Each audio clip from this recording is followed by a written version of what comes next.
As I got another rhyme, another rhythm for y'all to listen. I'm never quitting on my mission. I'm gonna roll with what I'm giving. Got some ambition, this new edition, filling positions.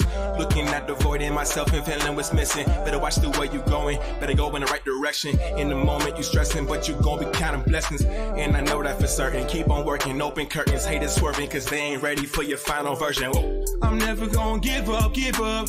Fall down, I just gotta get up, yeah. Cause this is my road. You're listening to the Tom Ficklin Show on WNHH LP 103.5 FM, your home for community radio. Good morning, everyone. Good morning. That's Zach Carter. Curse me, Harry. That's Harry Draws' voice that you heard. This is my third year as the show here at WNHH. But Zach Carter, I met at Gateway Community College. I was teaching a public communications, social communications, public communications course at Gateway. And Zach was a student, and one of his true strengths was, again, the spoken word, but putting lyrics and song and music. So the way that we communicate with folks, it's a variety of ways. We know the words griot and wordsmith, etc. So one of Zach's project was to produce this actual song for his part of his portfolio, and I've been using it like crazy, man. I owe him big time. I mentioned his name because check him out on iTunes or SoundCloud. Zach Carter. He has a new release that's coming up, and we're going to get him in the show. Actually, get him here in the studio on the show, maybe in September or October, to kind of spotlight him in more detail. But today we're spotlighting folks that have had journeys in life, escapades in life, sojourns in life, and we all have had that. But particularly Zania Collier is affiliated with one of the public schools here in New Haven, and Kevin Staton is also was formerly affiliated with one of the schools here in New Haven, one of the school systems. And I'm using the word affiliation because I think one of the things that's been on my heart and mind these days is, yeah, you may work for someone, you may have a corporate identity, you may have to follow, you may have a boss, but when you even if you're a janitor, you're affiliated with that particular your brand, your worth. Don't think that you are just a cog in the wheel, regardless of where you might be perceived to be on the hierarchy. I'm really into this thing these days of us understanding daily, 24/7, 365, what our self-worth is, what our validity is, what our power is, wherever we might be on this plantation called the earth. So Kevin, good morning. Zania, good morning. How you guys doing? Good to see you. Kevin, let's start off with you. You were formerly a brief introduction, then we'll kind of get into it. The nature of the show, we're going to go with the flow. People have issues to discuss, tactics to discuss, strategies to discuss, and it's all in the context of the school system, how the school system works with people, educates us, let's hope, also functions, and what our role is as citizens, as students, as parents, etc., are in this kind of mega industry called education. So Kevin, good morning. So you were formerly affiliated with the New Haven Public School System? Yes, I am, but actually, if I could give my little short New Haven resume. All right, I mean, absolutely. Really quickly, I mean, I grew up on Hazel Street, West Ivy Street, Asylum Street behind the John Daniels School, and Mansfield Street right over behind Winchester Avenue. I attended Scranton School, the original school, Timothy Dwight, over by Kensington Street, Jackie Robinson, the factory, you know, Eli Whitney for a couple of years, and I graduated from Wilbur Cross. So I'm actually I'm from here. Yeah, so, you drank the water on the grave, sure. Yeah, baptized the water. Exactly. You know, I can talk to you about Ella Grasso and Lowell Weicker and Gerald Tarazi and John Dow. You know, I was here. You know, so it's not like I'm some outsider who's never lived in the city and never seen anything. You know, so I'm from here. So that's what I felt I had to offer to a lot of the young people, was that, you know, I grew up here.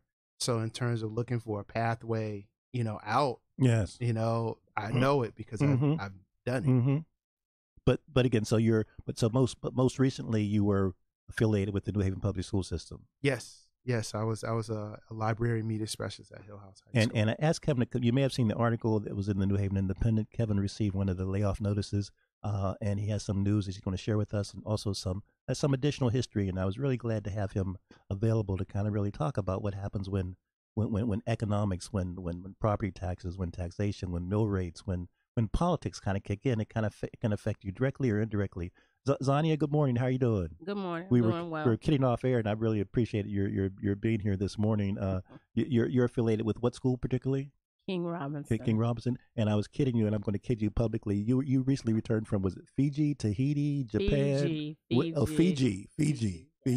So life is 12 wondrous days. 12 days. In Fiji. Worked on your tan, huh? Yes. Well, no, I was already sun-kissed. You're already sun-kissed? Might have heightened it. Giving it a little glow. That golden glow. Because I had a nice body scrub and facial. No, what happens in Fiji stays in Fiji. Well, that's all I'm going to tell you. Nothing else. But again, you're affiliated with the New Haven school system in what capacity? I am a 7th and 8th grade history teacher. I teach 7th grade world cultures and 8th grade American history. At what particular school? King Robinson. King Robinson. IB magnet school. Excellent. We just went to STEM school, so IB STEM magnet school. Before we get into asking Kevin to kind of elaborate a little bit more, just share with again, this is also kind of a quasi back to school edition. So you use some ABC some alphabet buzzwords there, STEM, and then IB, like IB, intravenous. No, okay, that's IV. Okay. IB, International Baccalaureate Program. We have a French immersion program. We're associated with the IB, which is a national diploma program. Although we only go to the 8th grade internationally, and some here in the States, they have schools. They have high schools that also have the IB. So we have a primary program and a middle age program. Excellent. Thanks for sharing that. And so important for parents to kind of stay on top of what the offerings and course curriculums might be, and for caregivers, parents, grandparents, sons, daughters, everybody to kind of know what's cooking in terms of what's on the menu of educational offerings. And I just want to say, our STEM program is newly operated. It's going to be instituted starting in September. Well, next week. Yeah, sure. And so I don't know a whole lot about that because I was in Fiji. I wasn't able to partake in the training. I think we heard of that. My colleagues, so my colleagues have more of a level up on me on that, but it'll be something that we're all embarking on, and I'm looking forward to that. Good. Because they're trying to make the students technology like one-to-one and stuff like that. I'm excited about that situation. I like that. Kevin, we had a few. You were kind enough to share a few talking points with me, and I love that because I don't like to wander too much on the show. Give us kind of an overview and tell us where we're going to go, and kind of jump in again. The article, the New Haven Independent did an article on you. You're going to talk about why you were contacted. You and I had a chance to chat here on the Tom Ficklin Show, maybe 3 or 4 months ago, just about your expertise, and you're embedded in New Haven. So go for it. Well, before I start to kind of touch on that, I think it's October 15th of this year at the Danbury Mall, the largest college fair in the state. Over 200 colleges will be at the Danbury Mall from 5 p.m. until 8:30. This was something I organized at Hill House within the first month. When upon my arrival, the first thing I asked was, "Hey, are we organizing a bus or anything for these young people?" Because what I saw were so many kids that were like me growing up. They might not have had the resources. Your first generation college kid. You don't have people to tap into. So I was like, they need to go up, experience what it's like to be interviewed, to talk to these schools. Yes. And, that was from the outset. Yeah. So as far as, my interaction with New Haven Public Schools in terms of the layoff, on July 25th, a day that will live in infamy, right. FDR. It's Liberation Day too, man. Yeah, next thing in life, door opening day. Yeah. But I got a call. Now, I had been asking for, like I said, 2 years. I mentioned this in the article. Is my job safe? Librarians have been getting laid off, I said, on a mass scale in places like Oakland, Detroit.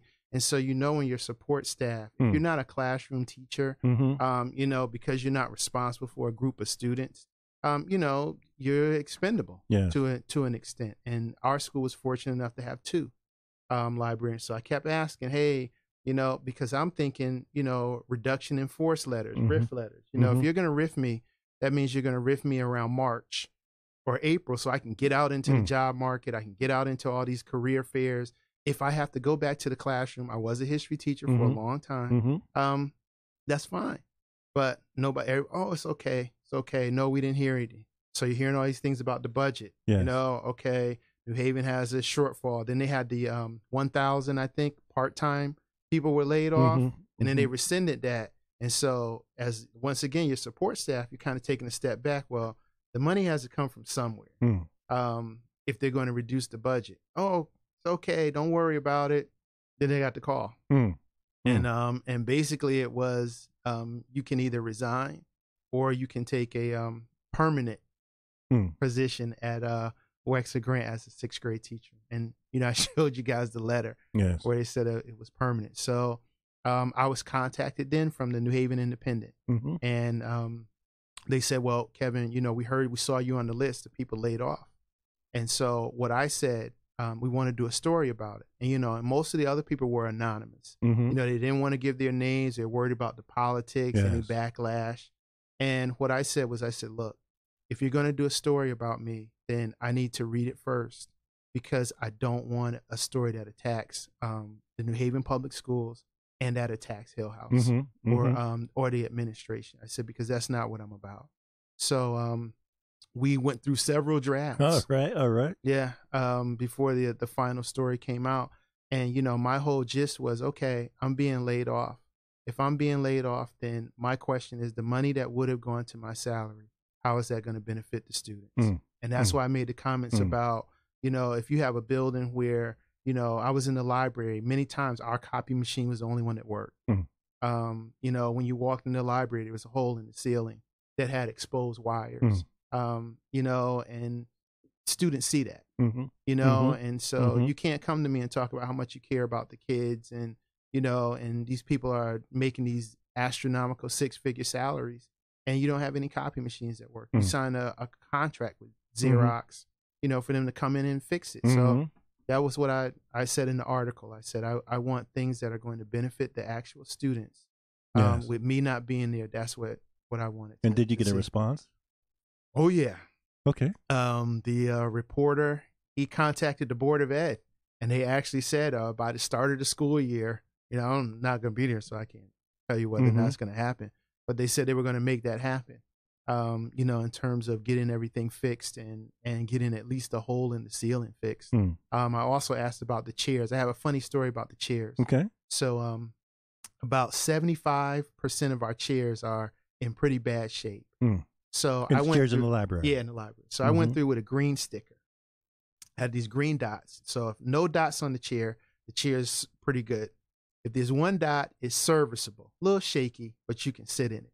2 dots, I call it the casino chair. That's like Mohegan Sun or Foxwoods. You're taking a chance every time you sit in that chair. So I mean, it's unstable, or the glue's coming out, or you may fall off, or the it's like when you sit in it, you pretty much know. And it was interesting because they had one of those you know, those large superintendent meetings where they have people all over the district, and you saw them all going through the chairs to try to find a chair that was a good chair. And I'm like, why don't you all fix the, you know, that's what I always say. And that's why the article talked about consultants. I said, you know, that's great that you have people to come in and talk about pedagogy and the latest initiative. But I said, who's the carpenter and the you know, are you all paying those people to come in and fix stuff? And that's not just my school, but every school, you know. No, you said every, so watch out, because we have someone that knows something about at least one school. Right. Every at least, and maybe more. Every school should have, you know,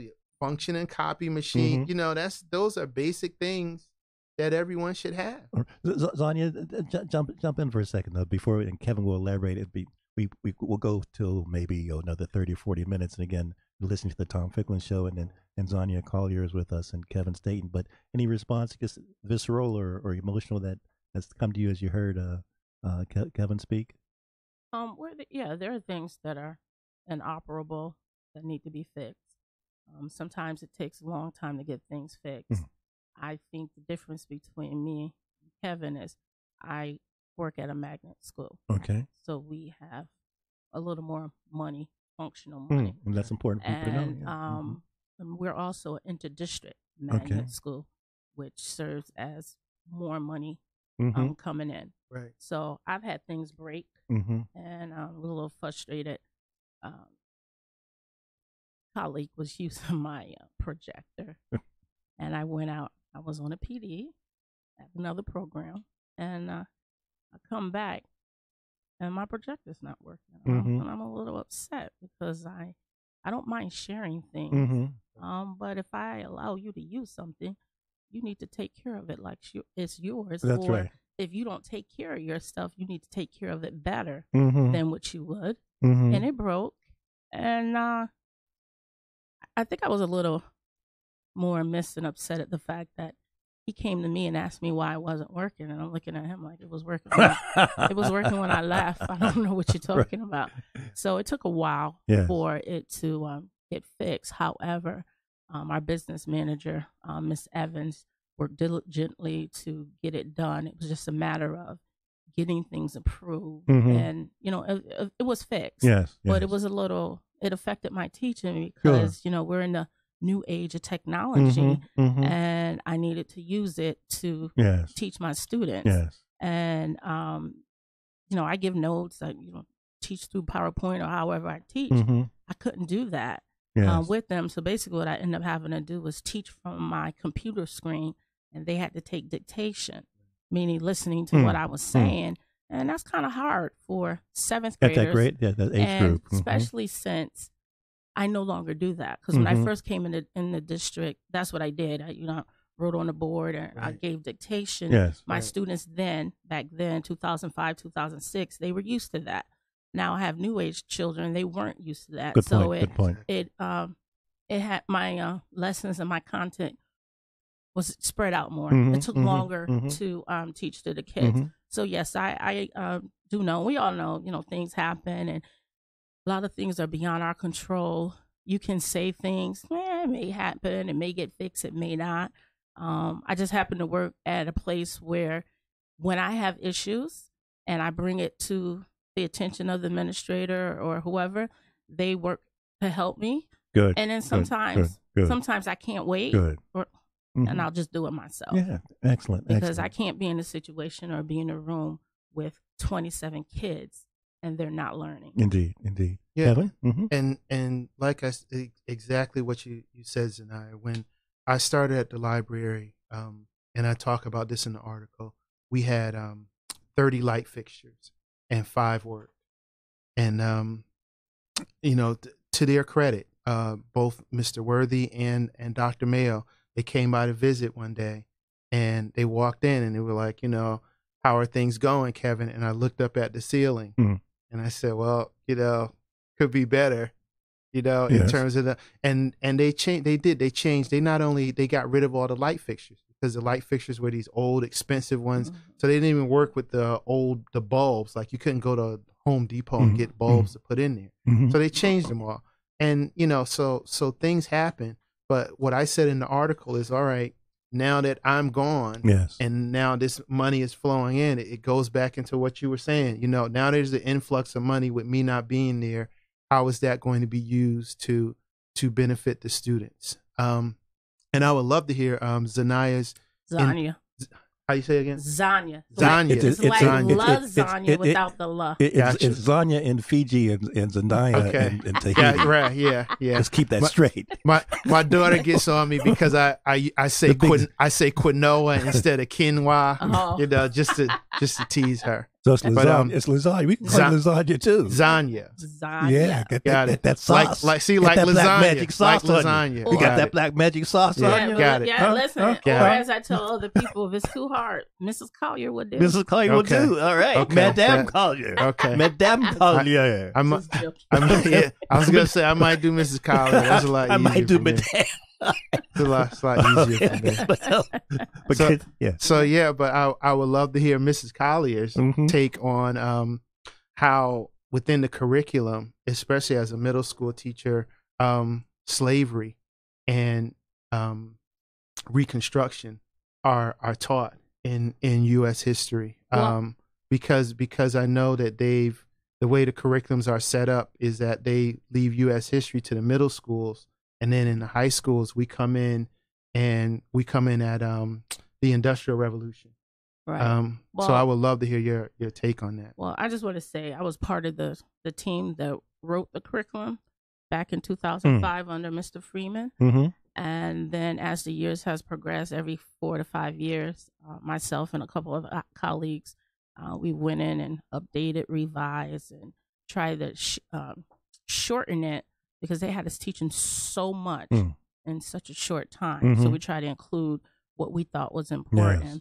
And, we have the binders, about the binders. Yeah. And so it's pretty much, they have like performance tasks and things that are suggested that you do. You're allowed to create your own. Now, me personally, I can't speak for most of my colleagues, as far as I know, in the middle school are doing what they're supposed to do. Obviously, I'm not in their classroom. Yes. I can't speak for them. But myself, I start with colonization. And then, maybe around November, December, I go into slavery. And then from like December to like March, I cover slavery and Reconstruction. So I cover it. And I'm also a member of Amy Zion Church. So I was taught history in depth as a child starting up. That was something we did in church. Harriet Tubman, Frederick Douglass, Booker T. Washington, Sojourner Truth were all members of the Amy Zion. The churches I used to attend, Varick, they were part of the Underground Railroad. So I have a lot of personal history with that. So I start in January teaching a little outside of the curriculum, what I mean by that, personal stories or things that students that you wouldn't find in a textbook. And I think Kevin was right. And I usually use the textbook as a guide to where I need to go as a scope. But I pull out what I think is important. Like history. Most people think, oh, I don't want to learn dates. And only 2 dates I require my students to definitely know. April 4th, 1968, what transpired on that day, which was Martin Luther King's assassination, and 1865, when slaves were officially set free. They need to know that, And so I teach slavery from a personal viewpoint.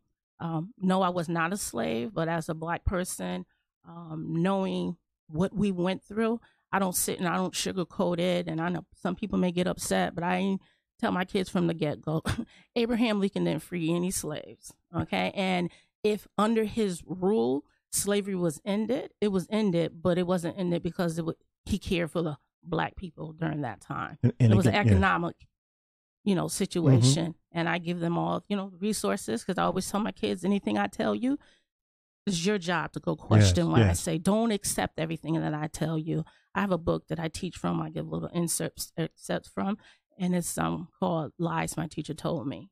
And I read little, strips, even from Roanoke Island, the Lost Island.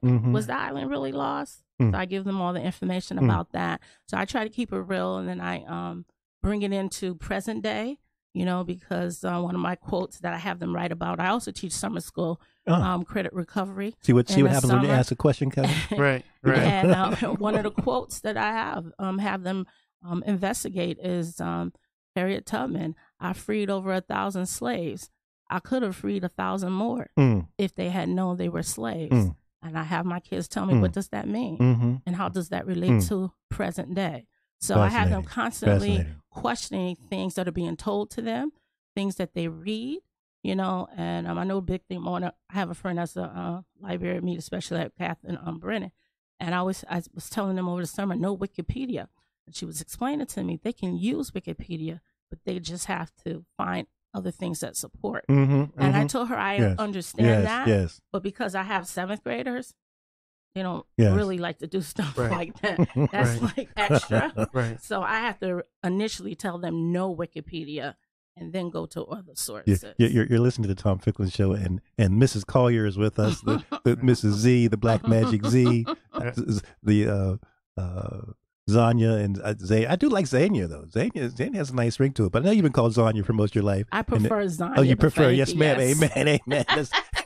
And Kevin Staton is here with us. And Kevin, kind of let's continue on your journey, because, again, you were laid off. And for our listeners, they may be curious what's cooking, and you may have some legal issues still pending. So, as time kind of goes quickly on the air. So, bring us up to speed. I'll actually jump to because what Mrs. Collier did was really helpful with the segue into what's going on in November with me and Meriden Public Schools. So what happened was I was a history teacher, and I was teaching AP European history, sociology, advanced placement, and psychology. Yep, advanced placement European history, psychology, and sociology. So those are my main courses. Throughout the course, you had been there about 8 or 9 years. Every once in a while, you get like a world history or a civics course, but those are that was my meat. That was basically every year. So the NAACP wanted to convene a meeting with Meriden about the Meriden NAACP wanted to convene a meeting about what they were doing within the curriculum, whether or not they were representing African American history and Afro-Caribbean history within the school system. Well, now the school systems, both high schools, are about 67 to 68% students of color. And there is, out of 2 high schools, 1,200 students per school, there was 1 African-American academic teacher. You're talking to him. No females. It was just me. So they, NAACP calls this meeting, and so they attempted to volunteer me to attend this meeting. So I said, well, I don't teach U.S. history. I don't teach world history. You have teachers that have been teaching that for 15 years plus. Have them go to the meeting and discuss what they do within the curriculum. But once again, depending on what you're doing in the curriculum, maybe you don't feel comfortable talking about it. So I don't have anything to do with that. So I say, I'd politely say professionally, I don't teach those subjects. You should have somebody else teach the subjects.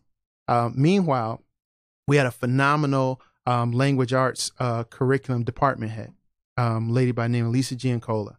And she had this phenomenal presentation on the literature for African Americans that reflect African American and Latino culture within their curriculum. Maya Angelou, Richard Wright. And she had even interviewed African American students. So she had this presentation. Yes. And that she said, I'll go to the meeting. I'll do this presentation. They said, no, we're going to have Kevin go. So then my next response, I sent a second email and I said, look, the way this is looking now, I tried to respond professionally the first time. Now it looks like you just want me there because of my race. As a token gesture. Right, as a token gesture. And this was the clicker. They never gave me an itinerary. They never talked to me about what I was going to talk about. I was just supposed to sit there. And it was a meeting that NAACP and Meriden was calling in terms of the lack of diversity in the curriculum. The curriculum in the Meriden public school. So I'm just going to sit there. So I was sick that day. So I didn't show up. So the next thing you know, I went from being, I was a candidate for Teacher of the Year at this school. And I was getting written up every week.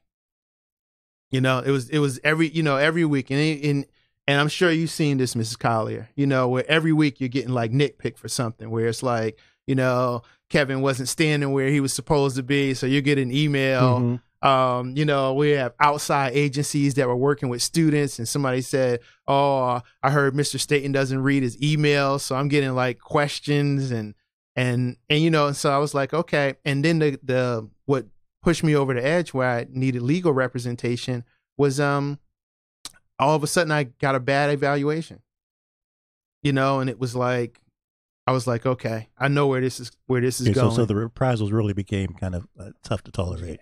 Yeah. Right. Yeah. But so there's a pending legal, and I appreciate your sharing. And it's not that Kevin has come on this show to kind of convince whatever the jury, way they go to the jury trial, but really just to kind of share with folks that we'll have these trials and tribulations, and you got to stick to your guns and exercise every resource that's available to you. Yeah. And we have these, I think it's this new bill 455 that's been proposed by the African American senators and representatives. Yes. And it's about minority teacher recruitment and retention. Indeed. And and I wrote them and I said, you want to know why you can't retain some minority teachers? You should come see my case, because this is a place where, and I know you all know this, where you have a state where the demographics don't reflect the student population.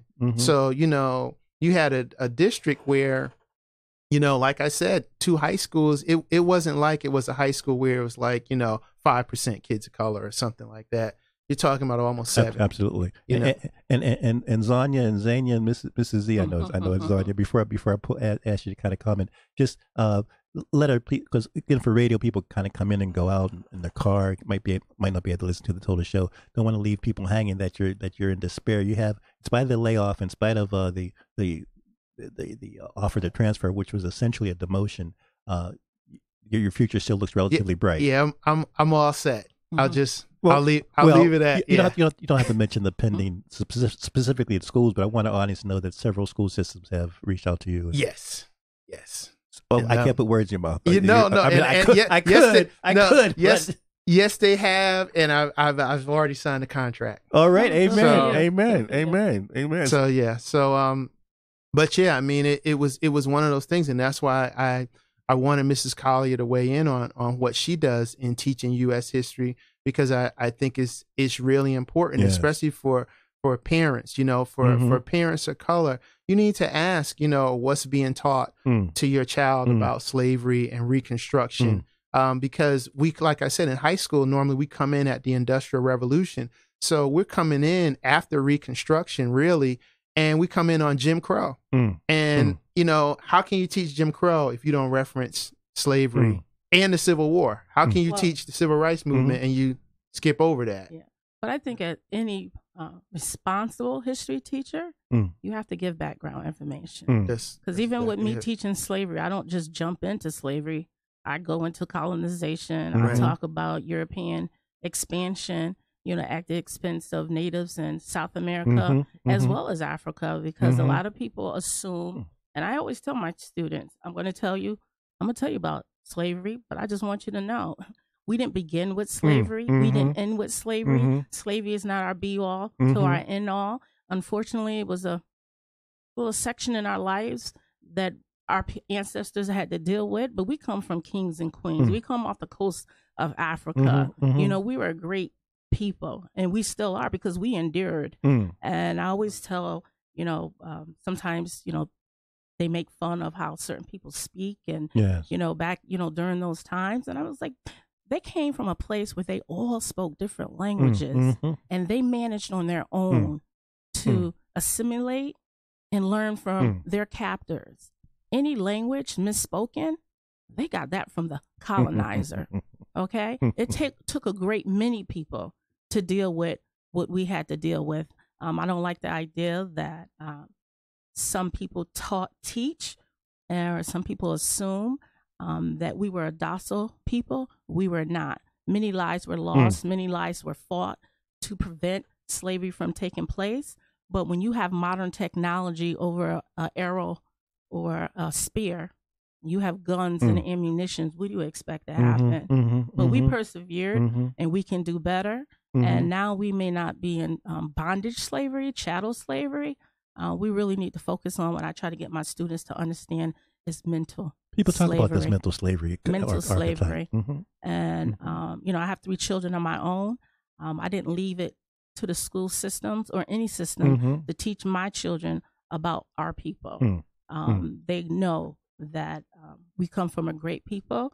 And, of course, any group of people, you have those that are not as stellar as others, but you focus on what's good, what's going to make you productive. Indeed. And then you move on. Indeed. You're listening to the Tom Ficklin Show, and Mrs. Z is here, Zania and Zania Collier and Kevin Staton. Kevin, and again, I appreciate your mentioning that you're not here to berate or to castigate the school system, but I am curious, just as a consumer and a taxpayer here in New Haven, if there's not a librarian at our schools, what void does that leave? What effect? It might be a hypothetical response, and again, you've been involved with it, so it might be personal as well. Right. But I am curious about that. It's like to me, you might put a team on the basketball field, and not have a coach on the basketball court, and not have a coach, or you might want to have a band and not have a band instructor. But that's just kind of an outsider standpoint. But I am biased toward libraries. I remember getting my library card when I was maybe 8 or 9. So. Right. I come from Pittsburgh and Carnegie Mellon and Carnegie and the first library. So I'm kind of curious about the lack of a librarian from your standpoint. In Zania, you can. I'll deal with it by level. When you talk about the elementary school level, there's all this research that shows that from, birth to third grade is a major indicator of whether or not a child is going to be academically successful. So you're talking about from birth to 8 years old. As you just mentioned, 8 years old, getting your library card and going to the library. If you go to the New Haven Public Library, especially once Yale starts back in session, you'll see all these professors and Yale people that work there from other countries with their children getting library cards, because in their country, they may not have access to books. They realize immediately the value of books. And having a librarian there to work in concert with your English department, with your history department, with everybody that cares about literacy at a very young age, getting kids reading and interested in reading, it prepares them, and it prepares them for it to take that next level. So that next step. So when you get to middle school and you have someone like Mrs. Collier talking to the kids about Wikipedia, she's laying the foundation for kids to be able to disseminate what information is truthful and valid and what's not.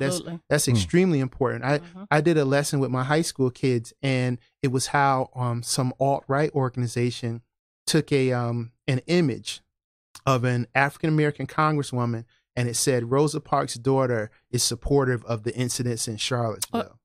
And and so the kids were like, wow. "Oh, look at this, Mr. Rosa Parks' daughter." And I was like, Rosa Parks didn't have any children.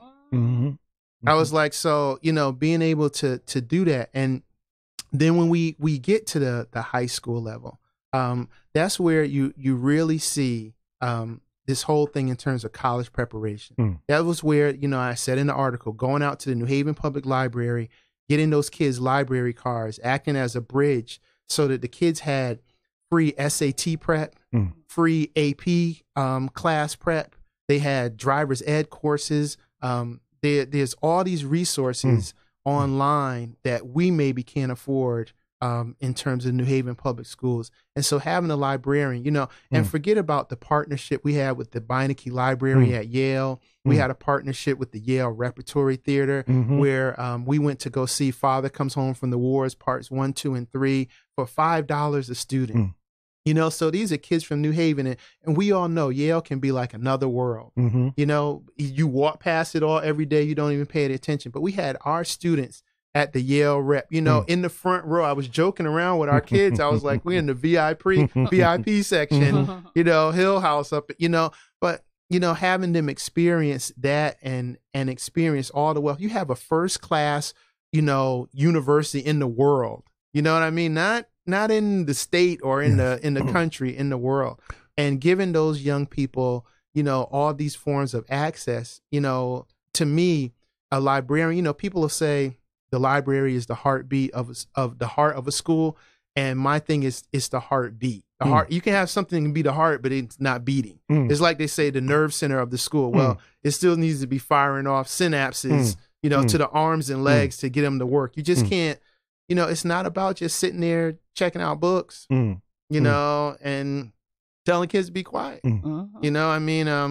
It's getting out there, getting in the classrooms and doing things. Zania, I see you jumping at the bit. And I was going to say, especially since we have gone, the district has gone to inquiry-based learning. Inquiry-based learning. Yes. Okay. Right. All of that starts in the library. What's that mean, inquiry-based learning? Inquiry-based learning means to inquire. Inquire. Yeah, the kids ask questions. Okay. And it's almost like a backward design where they have a problem and they figure out how to solve the problem.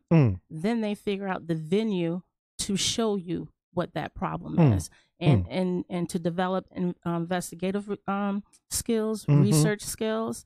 I was going to say, Mr. Freeman used to be supervisor. Shout out to Willie Freeman. Yes, my sixth grade math teacher. Sixth grade math teacher. And I want to tell you, he was such a great mentor to me.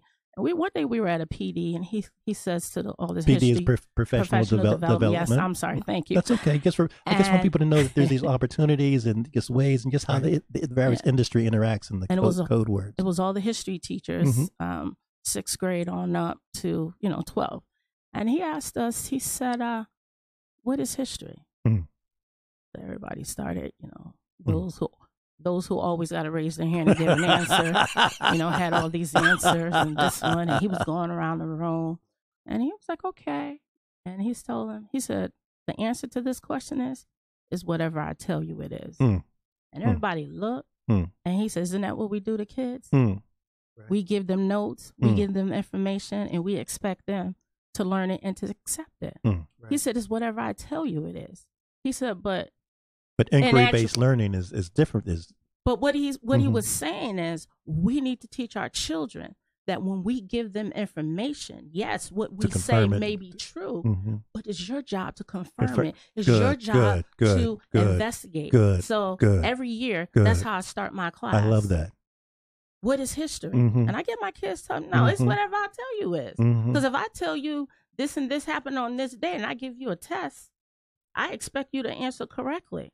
But you, as an individual, as a critical, independent thinker. Critical thinking, yes. You need to determine, qualify.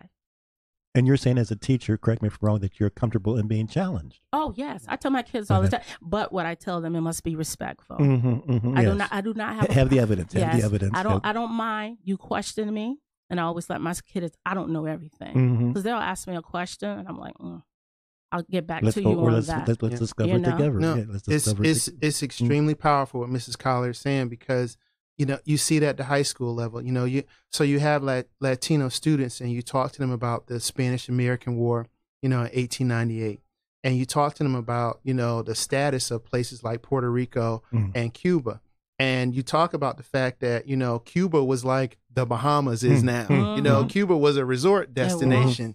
And 1959. And then when Castro comes in and changes all that, this big anti-Castro, anti-communism, and all these other things. But and the mafia pipeline was disrupted. Right. Exactly. A lot of money, and that's another thing. We had an acronym called PERSIA, and PERSIA stands for political, economic, religious, social, intellectual, and aesthetic. The arts. PERSIA. Persia. And we use PERSIA all the time for every single group, because especially when I was doing AP Euro, we had so many different countries to cover. Like you start out with just like France, England, and Spain, but then there's like okay, now we got to talk about Russia. Now we got to talk about the Baltic states. Now we got to talk about Germany. So PERSIA helps, and you can use PERSIA for all different groups. Everybody has some sort of political. Again, PERSIA P for P is political. E is economic, R is religious, S is social, I is intellectual, and A is for the arts or the aesthetics of that culture. Did you come up with that yourself, or is that something that's existent? It's been part of the AP training we had. Really? Okay. New Canaan Public Schools, I think they run off of it completely. That was our professor. Okay. And once again, this is what we're talking about, is bringing this stuff to our kids. This is from, New Canaan's in an elite district. You get what they get. Our kids can do that work. And that's what I said as a librarian with literature. And you noticed, Tom, you went to Choate.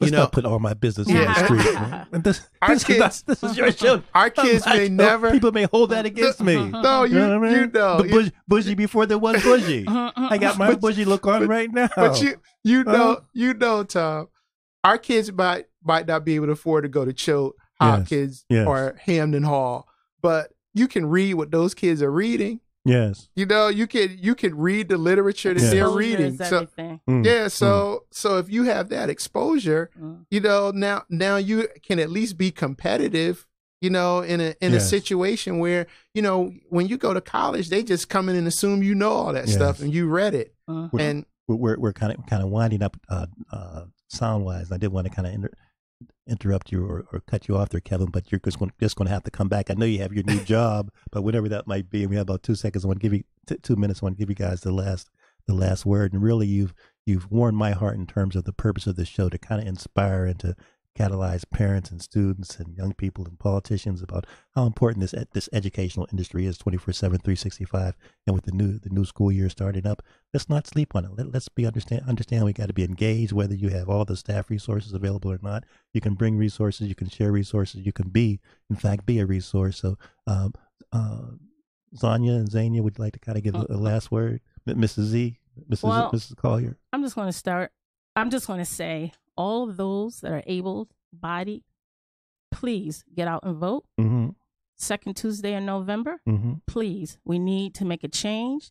If you're unhappy with what's going on in the world, please make a change. And I shout that out to all my 18-year-olds and older. Aunties, uncles, mommies, and daddies, please get out and vote. Thank you so much for sharing that. And my whole thing is October 15th, from 5 to 8:30 up at the Danbury Mall.